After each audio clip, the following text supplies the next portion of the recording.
Timing, the saying goes, is everything. For crypto though, what maybe matters most is not when, but how much. And the world's biggest companies might just have the answer. We've all spent most of this year trying to figure out when this crypto winter will end. The macro situation, however, is still difficult.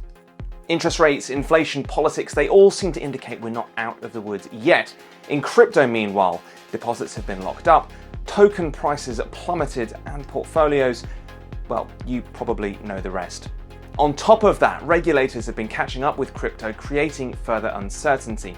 Of course, we all want this to end sooner rather than later, but how are we preparing for what comes next?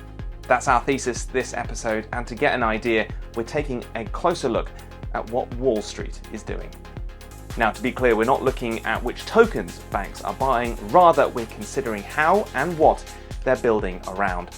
BNY Mellon is one who's been getting on board, for example. It's finally launched a crypto custody service a year and a half after announcing plans in February 2021. In August this year, the world's largest asset manager BlackRock said it was partnering with Coinbase. It wanted to offer institutional clients better access to crypto. And in September, Charles Schwab and Fidelity Digital Assets were among those joining forces to launch the digital asset exchange EDX markets. Now, meanwhile, a startup called Talos has been talking about the strength of its business despite the downturn that we've been seeing in the crypto sphere. It provides crypto trading technology to institutions just like those mentioned. It is also backed by, among others, BNY Mellon, Citi, and Wells Fargo. Head of APAC for Talos, Samar Sen, told us he's seen a subtle shift in the mix of clients they've been working with since they started in 2018. When our founders first launched in New York, most of our customers were on the buy side, and they were crypto hedge funds. So funds that were exclusively trading crypto, and we called them digitally native funds. And that was 100% of our revenue and volume. But what's happened over time is that, first of all, on the buy side, our client mix diversified.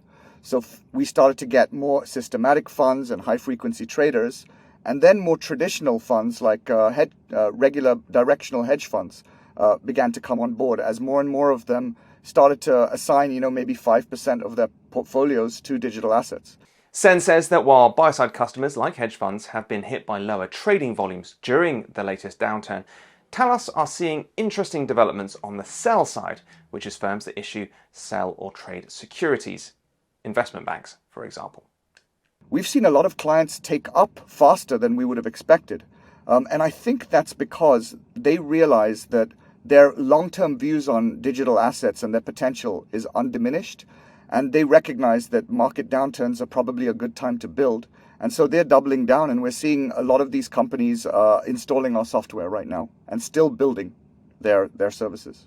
Sen also highlighted BNY Mellon's crypto custody launch as one example of that, adding that DBS, Standard Chartered, and Nomura are further examples of well-known names in Asia who have also been making forays into crypto. All of that means that Talos are optimistic about the future, and Sen said they expect healthy competition to come. The amount of trading, institutional trading that happens in digital assets is just a tiny fraction, like orders of magnitude less than like what's happening in like FX today, for example. And so we believe that this pie needs to grow. And so there's room for, first of all, many competitors to offer similar services, but we welcome our competition and we're friendly with all of them. While a lot of the headlines still focus on what's happening in the United States, Sen is also excited about what's going on in Asia and believes that could benefit us all. One thing that I can say is that this region is known for being a pioneer in the crypto world. A lot of the initial funds headquartered out here, either in Hong Kong or in Singapore. And there are great companies doing great things out here. And so I've never been more excited about the Asia growth story. When you see interesting statistics like, in Vietnam, there are, a very high penetration of retail users in crypto. Our customers are institutions, but many of their end customers could be retail. And so they're coming out with very interesting products that will benefit the average retail investor. So while crypto prices may still be struggling to make any gains, there are still very clearly reasons for some to be confident about the future. After all, big names don't make big bets without feeling pretty confident about their success. Or maybe you disagree. If you do, let us know down in the comments. Like and subscribe to this video as well to get more content like it.